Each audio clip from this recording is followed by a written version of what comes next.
Hello, guys. This is Mikey's, and welcome back to another episode of the Colorado Rockies rebuilding franchise.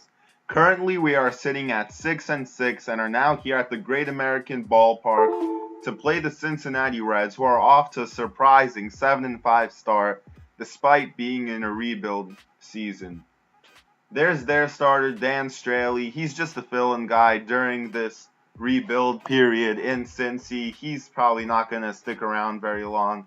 Not the best pitcher you could have in your rotation either. And for Colorado, our third pitcher in our rotation is Tyler Chatwood. So far, he's off to a pretty good start, 2.7 ERA through 2 games. In real life, he's been their best pitcher actually with a mid-3 ERA, which is currently leading their staff, I think. And here in the bottom of the first, he get off to a rough start. The 3-2 pitch to Billy Hamilton to lead off the game. He'd walk him, which is not something you want to do, as this guy is one of the fastest in the league and is always a threat to steal the base. And then 2 batters later, Joey Votto, he hits a pitch into the right field corner, but that's a foul ball. So we catch a break there, but now it's still a full count. Pitch to Votto, one of the best first basemen in the MLB. And he takes the next pitch. He doesn't miss it. He gets all of this one high, far, and deep into right center field. And that's a 2-run shot for Joey Bats. Joey Votto. Votto is Hotto, I'm guessing. I don't know what they're doing in Cincinnati right now. That's a 2-run shot in the bottom of the first. And the Reds are up to a 2-0 lead right now, as Votto already his 4th home run of the season.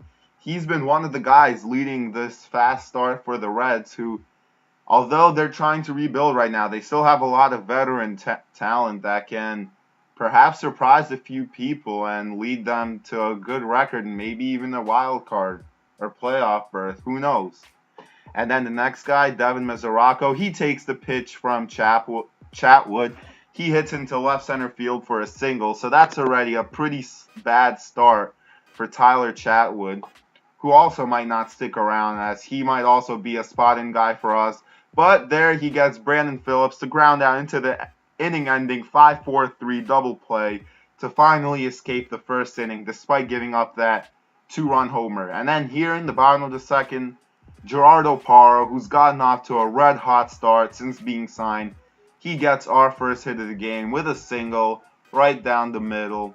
And then next up, Trevor Story, who you see right there. He's been picking it up after starting with a sub-100 average, 375 batting average in the last few games. But there, he strikes out on the pitch in the dirt. Mesoraco fires to first base, but that throw goes past Votto. And Story's into second base, and Parra is into third base. So just like that, we have second and third. Guys at second and third with 2 outs for Nick Hundley, the catcher, who I've still not gotten a hit with, and that won't change still, as he strikes out on that 1-2 pitch. Pretty good slider from Straley, and we remain scoreless. We've gotten off to a few pretty slow starts on offense in this franchise so far. As you see Parra get a double right there into right center field, his second hit of the game already here in the top of the fourth. But I've been surprised how long it takes our offense to get going, to figure out the pitchers in this game. As there, Nick Hundley, he grounds out to the pitcher to end the inning, to waste that runner at second base threat of Parra, to end the Rockies half of the fourth, still being shut out 2-0. But, as I said, this is one of the best offenses in the league, and the past few games we've been held scoreless into the 4th or 5th inning, and that's something I want to see change. I want to see us get on the board against teams really early in the game, as we have Cargo and Nolan Arenado, Blackman in the top of our lineup. Some of the best hitting, contact, and power guys. We could definitely put up runs. And as Cargo with 2 guys on base, he does just that. 3-run home run into dead center field. And with one swing of the bat, Cargo puts us in the lead 3-2 on a moonshot into dead center in Great American Ballpark. Cargo, he's been amazing for us, guys. 5th home run already, 3rd with me. He's hit one in every single game that I've played. I really hope that the simulator in this game treats us better and we don't lose too many games, because I'm not really planning to trade this guy, as he's a big part of my future plans if we're actually gonna contend. And I don't want to be like the real Rockies and have to trade him after they traded Tulowitzki last year, but who knows? As here, Chatwood in the bottom of the fifth, he gives up a single right there.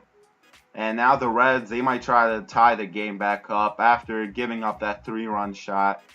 But then the next guy, Dan Straley, after that rough inning, he grounds it. Paulson picks it up, fires to second base, gets the out, and that's a 3-6-4. Yeah, 3-6-4 double play on the bunt attempt. And then the next guy, Billy Hamilton, Chatwood gets him to ground out to third base. Good play by Arenado to get Hamilton, who has 99 speed. But he gets him out. And now Chatwood, after that rough first inning, he's really settled down. And now here, Ben Paulson takes the walk to lead off the inning off Straley. As the Rockies, they're trying to put more runs on the board, and that's actually it for him as the manager takes him out and puts in Sampson. And then next up is Parra, full count pitch. He walks, so Sampson walks the first guy out of the bullpen. It's really good actually how much guys we've been getting on base like through walks this season.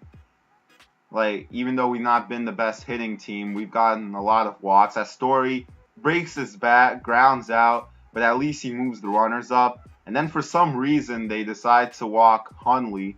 Well, actually, not for some reason, as Chatwood, the pitcher spot, would be up next. So bases loaded for our pitcher, who hopefully can help out his cause here with one out. He takes the pitch, and he lines it into left center field. Scott Schebler, I'm pretty sure that is. He makes the play, but Paulson scores easily on the sacrifice fly. So, hey, what do you know? Our pitcher gets an RBI. That's always a good thing to see from an NL ball club. The pitcher helping out his own cause, especially when he's back out there dealing. Actually, not really dealing. He walks Votto right there. But then with Votto on first, Devin Mesoraco, he gets him to ground down to the 6-4-3 inning-ending twin killing. Story to LeMahieu. That's the double play tandem we hope to see in Colorado for a really long time in this franchise, as that's our team's future. Two of our hopefully best hitters, if both of them recover from a slow start that they've had so far this season. As there, Ross Oaklandorf comes in for the Cincinnati Reds. And now here he's facing Trevor Story in the top of the 8th with 0 outs. And Story! There he ends my hitless streak with him. He leads off with a moonshot solo home run into center field. As there, the rookie slugging shortstop finally gets a hit with me. And it's a big one, an insurance run into deep center field to pad our lead to 5-2, 420 feet by the Colorado guy. It's always 420 with Colorado. As there we bring in Jake McGee, our closer who we acquired from Tampa Bay. He comes in to record the last 3 outs of the game. He gives up a leadoff double to Eugenio Suarez off the right field wall as he barely missed a home run. As McGee, who already has a blown save this year and an ERA over 13, once again is getting hit around early into his appearance.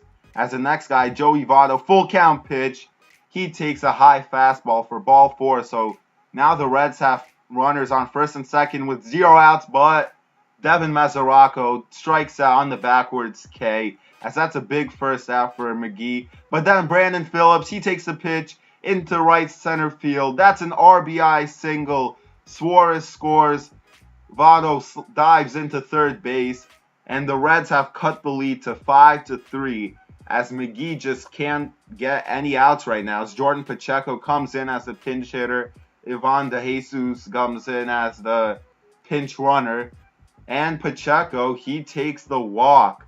So now it's bases loaded off McGee. Tucker Barnhart, I think he's a catcher. For some reason, he comes in as a pinch runner. As there, the Reds, their guy almost misses a home run. He hits it to the warning track. Gonzalez makes a nice play running that one down, but Votto scores, and now it's just a 1-run game. It's 5-4. And now facing Zach Kozar, actually not Torrey Holt, I'm sorry about that. He gets him to fly out to right field. Carlos Gonzalez, he makes the out once again.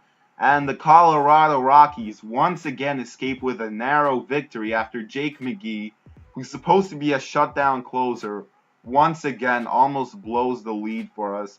But thankfully we had that insurance home run from Trevor Story to give us that, to make sure that we were not going to blow this game after the Reds got 2 in the bottom of the 9th and had the bases loaded at one point.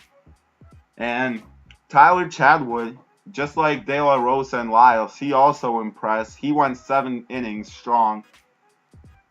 He only gave up that 2-run home run in the first and really settled in after that. You know, he's really doing well in real life right now, and hopefully he can be one of the main guys in the rotation.